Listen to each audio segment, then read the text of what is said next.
Kalian pasti udah gak asing lagi kan sama media sosial seperti TikTok, Twitter, Instagram, Snapchat, dan lain-lain. Media sosial udah jadi bagian dalam hidup kita. Dan aku yakin pasti dari kalian hampir setiap hari pakai media sosial. Ditambah dengan kondisi pandemi seperti sekarang. Media sosial menjadi penghubung antar pengguna dengan cakupan wilayah yang luas. Tapi kalian tahu nggak sih kalau misalkan media sosial bisa jadi salah satu penyebab munculnya rasa insecure, depresi, gangguan kecemasan, dan lain-lain yang merupakan bagian dari mental issues. Tak jarang, sejumlah pengguna media sosial sangat memperhatikan jumlah likes dan followersnya, bahkan mengukur dirinya sendiri dari jumlah yang dimilikinya tersebut.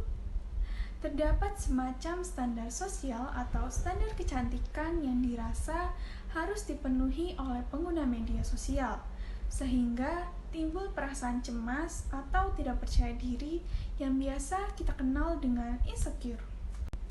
Insecure kini sudah menjadi bagian dari para pengguna aktif media sosial, khususnya bagi para remaja. Seperti contohnya video berikut ini.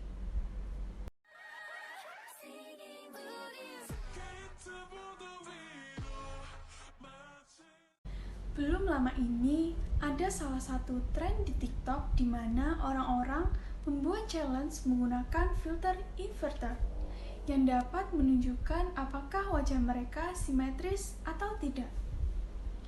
Sejak kecil, kita sudah terbiasa melihat wajah kita sendiri di depan cermin atau di kamera depan. Namun, filter ini menunjukkan wajah kita yang sebenarnya menurut pandangan yang orang lain lihat sehari-hari terhadap wajah kita, yang ternyata itu sangat berbanding terbalik dengan wajah kita saat bercermin.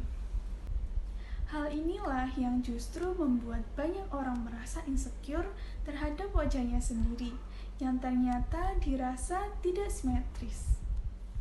Beranjak dari hal tersebut, muncullah kata good looking. Ya, seperti yang sering kita jumpai, ya katakanlah mereka-mereka yang jauh di bawah standar sosial cenderung lebih sering mendapat hujatan dibanding pujian. Begitupun sebaliknya, mereka-mereka yang jauh di atas standar sosial lebih sering mendapat pujian sekalipun mereka melakukan hal bodoh, memalukan, atau bahkan melanggar norma-norma yang ada. Hal inilah yang membuat banyak sekali orang merasa insecure.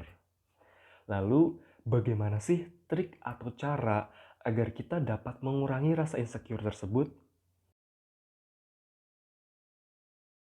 Tips yang pertama adalah tidak perlu meningkatkan rasa percaya diri dengan ucapan kosong. Maksudnya gimana?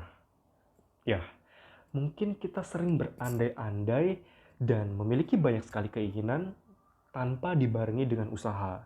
Karena niat, usaha, doa, dan konsisten diri itu sangatlah diperlukan terhadap apa yang kita inginkan selama ini.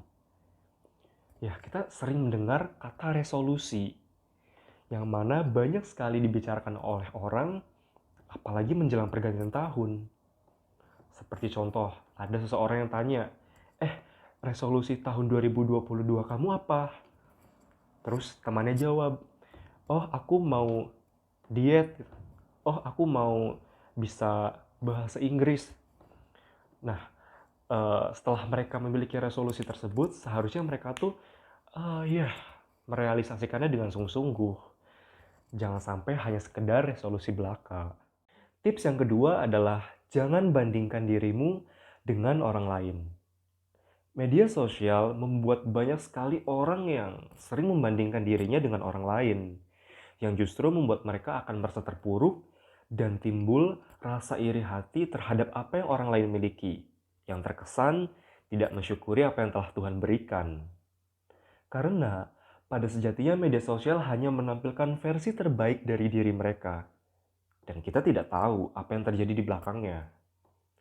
Ini merupakan kasus yang sering terjadi, di mana kita ingin menjadi orang lain, dan orang lain pun ingin menjadi orang lain lagi, sehingga menimbulkan pola yang tidak berujung. Yang ketiga, temukan kelebihan diri. Ingatkan diri kamu sendiri tentang siapa kamu, apa yang penting bagi dirimu, dan kelebihan diri sendiri. Hal tersebut akan membuat kamu lebih banyak bersyukur. Yang keempat, fokuslah untuk menjadi diri sendiri. Orang-orang cenderung lebih sering tidak menjadi diri mereka yang apa adanya dengan alasan agar dapat diterima di lingkungannya. Tidak hanya itu saja, mereka juga berpatok terhadap standar sosial yang berlaku di masyarakat, sekalipun itu memaksakan dirinya. Yang kelima atau yang terakhir, ingatlah hal-hal baik yang sudah dilakukan. Ketika kamu merasa insecure, kamu cenderung melihat dunia itu tidak adil dan seolah-olah dunialah yang melawanmu. Nah, coba deh kalian ingat hal baik, keunggulan, dan bakat yang kalian miliki. Hal ini membantu kalian untuk dapat berpikir positif dan percaya diri akan potensi yang dimiliki, serta mensyukuri apa yang ada. Insecure memang normal terjadi, tapi jangan biarkan rasa insecure menguasai dirimu. Jadikanlah rasa insecure sebagai bahan bakar untuk menunjukkan siapa diri kita sebenarnya, dan bersyukurlah atas apa yang telah Tuhan berikan.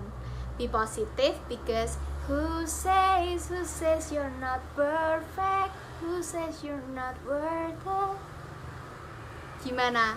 Jadi masih mau insecure lagi?